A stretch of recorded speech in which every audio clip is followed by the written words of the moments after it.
परिचय। छात्रों, इन संख्याओं को देखा? ये पूर्ण संख्याएं हैं। अब इन संख्याओं को देखो, ये ऋणात्मक संख्याएं हैं।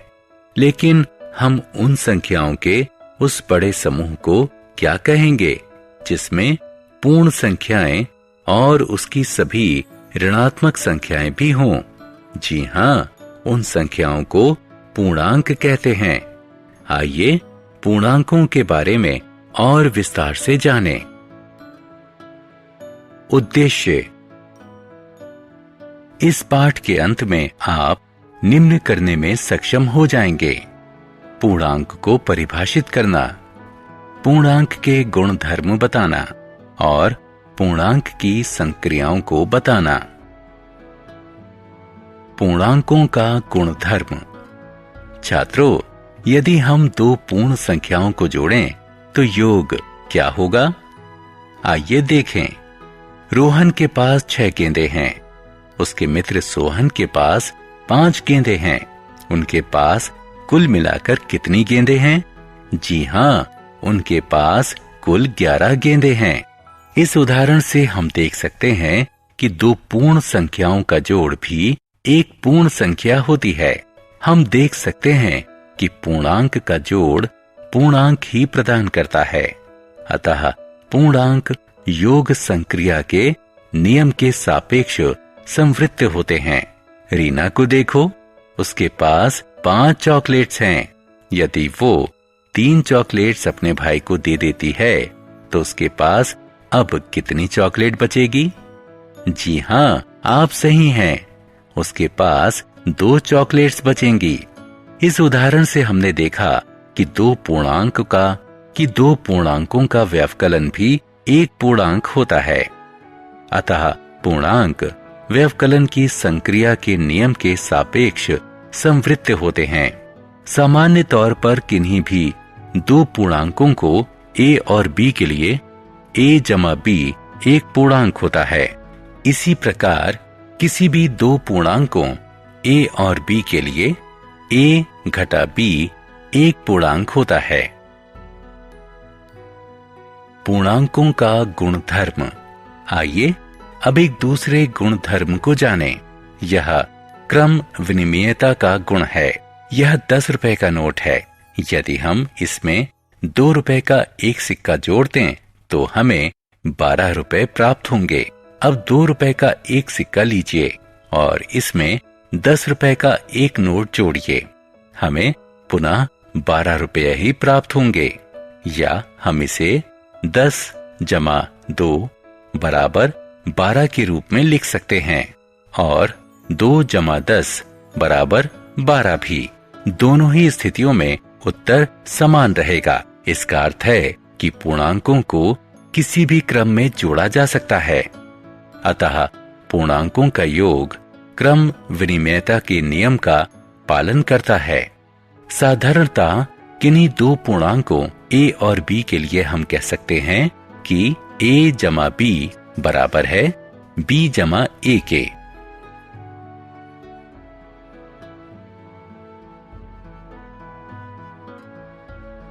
पूर्णांकों का गुणधर्म। छात्रों, क्या 5 घटा कोष्ठक में घटा 3 बराबर है कोष्ठक में घटा 3 घटा 5 के? जी नहीं, क्योंकि 5 घटा कोष्ठक में घटा 3 बराबर 5 जमा 3 बराबर 8 और कोष्ठक में घटा 3 घटा 5 बराबर घटा 3 घटा 5 बराबर घटा 8। अतः हम कह सकते हैं कि व्यवकलन की संक्रिया क्रम विनिमेयता के गुण का पालन नहीं करती। अब इस उदाहरण को देखें। हम पूर्णांकों घटा 3, घटा 2 और घटा 5 को लेते हैं। कोष्ठक में घटा 5 जमा कोष्ठक में घटा 3 जमा कोष्ठक में घटा 2 और कोष्ठक में घटा 5 जमा कोष्ठक में घटा 3 जमा कोष्ठक में घटा 2 को देखिए। पहले योग में कोष्ठक में घटा 3 और कोष्ठक में घटा 2 को एक साथ रखा गया है और दूसरे में कोष्ठक में घटा 5 और कोष्ठक में घटा 3 को एक साथ रखा गया है। दोनों ही स्थितियों में हमें परिणाम घटा 10 प्राप्त होता है। यह दर्शाता है कि पूर्णांक योग की संक्रिया में साहचर्य के गुण का पालन करते हैं। साधारणतः किसी भी पूर्णांक a, b और c के लिए हम कह सकते हैं कि a जमा कोष्ठक में b जमा c बराबर कोष्ठक में a जमा b जमा c के।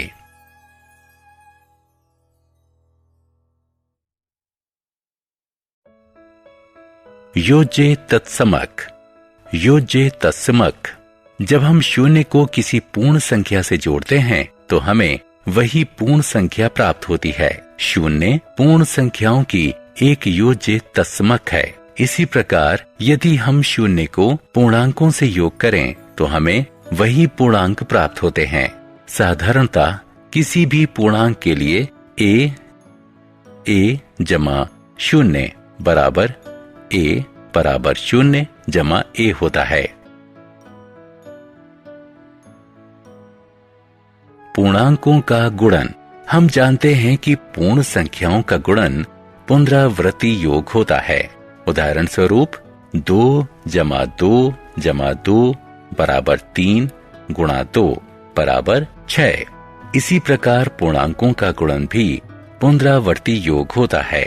उदाहरण स्वरूप कोष्ठक में घटा 5 जमा कोष्ठक में घटा 5 जमा कोष्ठक में घटा 5 बराबर 3 गुणा कोष्ठक में घटा 5। इसलिए 3 गुणा कोष्ठक में घटा 5 बराबर घटा 15। आइए अब धनात्मक और ऋणात्मक पूर्णांकों का गुणनफल ज्ञात करें। पहले 6 और 4 का गुणा करें और गुणनफल के आगे ऋण का चिन्ह लगा दें। हमें घटा 24 प्राप्त हुआ। इसी प्रकार 5 गुणा कोष्ठक में घटा 4 बराबर घटा कोष्ठक में 5 गुणा 4 बराबर घटा 20। 2 ऋणात्मक पूर्णांकों का गुणन। 2 ऋणात्मक पूर्णांकों का गुणनफल एक धनात्मक पूर्णांक होता है। हम 2 ऋणात्मक पूर्णांकों को पूर्ण संख्या की तरह गुणा करते हैं। सामान्यतः किन्हीं भी 2 धनात्मक पूर्णांकों a और b के लिए कोष्ठक में घटा a गुणा कोष्ठक में घटा b बराबर a गुणा b। 3 या ज्यादा ऋणात्मक पूर्णांकों का गुणन। इन उदाहरणों को देखिए। पहले उदाहरण में 2 ऋणात्मक पूर्णांकों का गुणन हुआ है। दूसरे उदाहरण में 3 ऋणात्मक पूर्णांकों का गुणन हुआ है। तीसरे उदाहरण में 4 ऋणात्मक पूर्णांकों का गुणन हुआ है और चौथे उदाहरण में 5 ऋणात्मक पूर्णांकों का गुणन हुआ है। 3 या ज्यादा ऋणात्मक पूर्णांकों का गुणन। इन गुणनों से हमने देखा कि 2 ऋणात्मक पूर्णांकों का गुणनफल धनात्मक पूर्णांक है। 3 ऋणात्मक पूर्णांकों का गुणनफल ऋणात्मक पूर्णांक है। 4 ऋणात्मक पूर्णांकों का गुणनफल धनात्मक पूर्णांक है।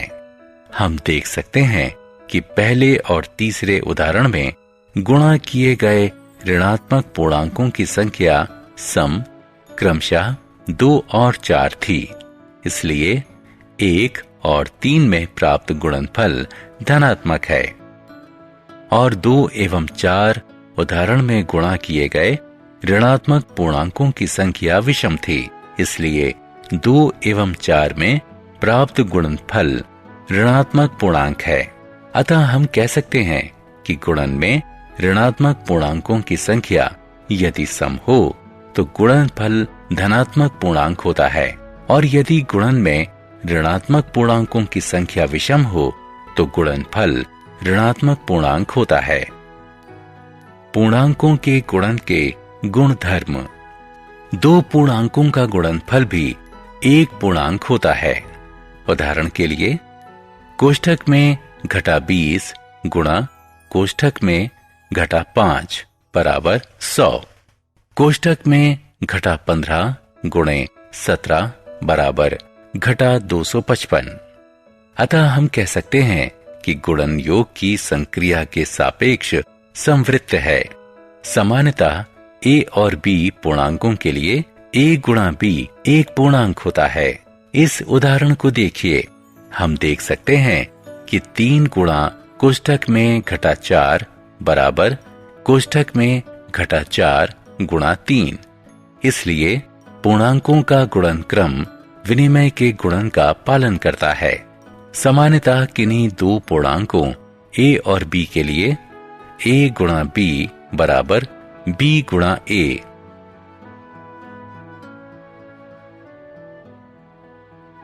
ऋणात्मक पूर्णांक और शून्य का गुणनफल शून्य होता है। उदाहरण स्वरूप कोष्ठक में घटा 3 गुणा शून्य बराबर शून्य होगा। शून्य गुणा कोष्ठक में घटा 4 बराबर शून्य होगा। घटा 5 गुणा शून्य बराबर शून्य होगा। शून्य गुणा कोष्ठक में घटा 6 बराबर शून्य होगा। सामान्यतः किसी भी पूर्णांक a के लिए a गुणा शून्य बराबर शून्य गुणा a बराबर शून्य। जब हम किसी पूर्णांक से 1 का गुणा करते हैं तो गुणनफल वही पूर्णांक प्राप्त होता है। उदाहरण स्वरूप कोष्ठक में घटा 3 गुणा 1 बराबर घटा 3। 1 गुणा 5 बराबर 5। इसका अर्थ है एक पूर्णांक के लिए गुणात्मक तत्समक है। सामान्यतः किसी भी पूर्णांक a के लिए a गुणा 1 बराबर 1 गुणा a बराबर a। लेकिन जब हम किसी पूर्णांक का घटा 1 से गुणा करते हैं तो हमें पूर्णांक का योज्य प्रतिलोम प्राप्त होता है। इन उदाहरणों में घटा 3 हो गया है 3, घटा 6 हो गया है 6, 13 हो गया है घटा 13 और घटा 25 हो गया है 25। साहचर्य और वितरण का गुणधर्म।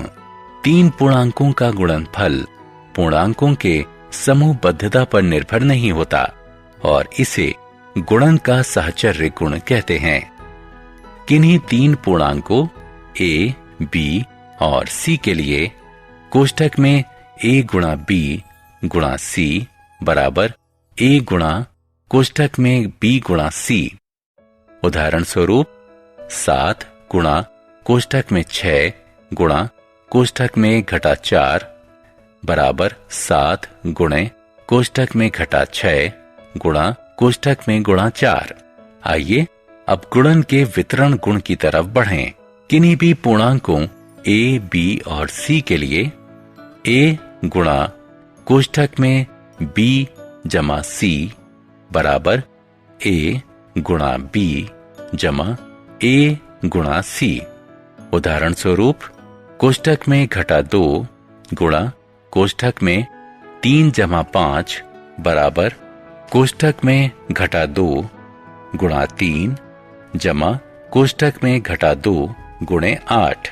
इसी प्रकार 3 पूर्णांकों a, b और c के लिए a गुणा कोष्ठक में b घटा c बराबर a गुणा b घटा a गुणा c। उदाहरण स्वरूप 4 गुणा 3 घटा 8 कोष्ठक में बराबर 4 गुणा 3 घटा 4 गुणा 8। भाग। हम जानते हैं कि भाग गुणन की व्युत्क्रम संक्रिया है, क्योंकि 3 गुणा 5 बराबर 15, इसलिए 15 भाग 5 बराबर 3 और 15 भाग 3 बराबर 5। जब हम ऋणात्मक पूर्णांक को एक धनात्मक पूर्णांक से भाग देते हैं तो हम उनका भाग पूर्ण संख्याओं की तरह करते हैं और उनके भागफल के आगे एक चिन्ह लगा देते हैं। इस प्रकार हमें एक ऋणात्मक पूर्णांक प्राप्त होता है। सामान्यतः किन्हीं 2 धनात्मक पूर्णांकों a और b के लिए a भाग कोष्ठक में घटा b बराबर कोष्ठक में घटा a भाग b, जहां b 0 के बराबर नहीं है। भाग का गुणधर्म।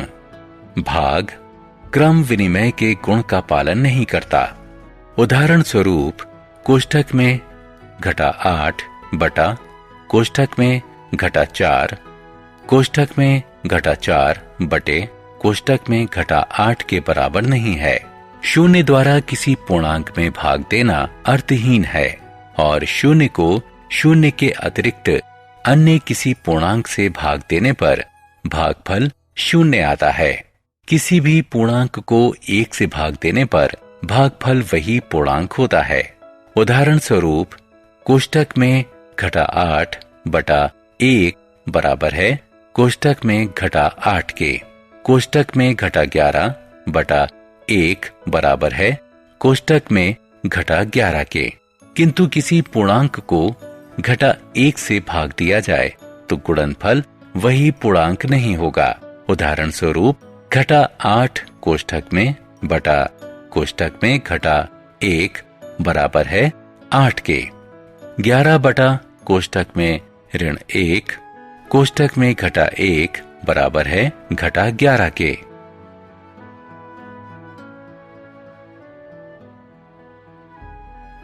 सारांश। हमने जो कुछ सीखा है उसे संक्षेप में दोहराएं। पूर्णांक संख्याओं का सबसे बड़ा संचयन है जो पूर्ण संख्याओं और उसकी ऋणात्मक संख्याओं के योग से बनता है। यदि a और b पूर्णांक हैं तो a जमा b और a घटा b भी पूर्णांक होंगे। यदि a और b कोई पूर्णांक हैं तो सभी पूर्णांकों a और b के लिए a जमा b बराबर b जमा a होगा। यदि a, b और c कोई पूर्णांक हैं तो सभी पूर्णांकों a, b और c के लिए a जमा b जमा c बराबर a जमा कोष्ठक में b जमा c होगा और c के लिए कोष्ठक में a जमा b जमा c बराबर a जमा कोष्ठक में b जमा c होगा। पूर्णांक शून्य के योग के सापेक्ष तस्मक है, यानी सभी पूर्णांकों a के लिए a जमा शून्य बराबर शून्य जमा a बराबर a है।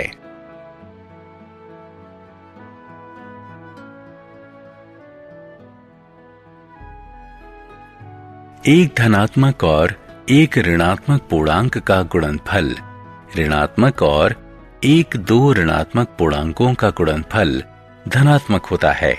गुणन में ऋणात्मक पूर्णांकों की संख्या यदि सम हो तो गुणनफल धनात्मक पूर्णांक होता है और यदि गुणन में ऋणात्मक पूर्णांकों की संख्या विषम हो तो गुणनफल ऋणात्मक पूर्णांक होता है। यदि a और b पूर्णांक हैं तो a गुणा b भी एक पूर्णांक है। यदि a और b पूर्णांक हैं तो a गुणा b बराबर b गुणा a के।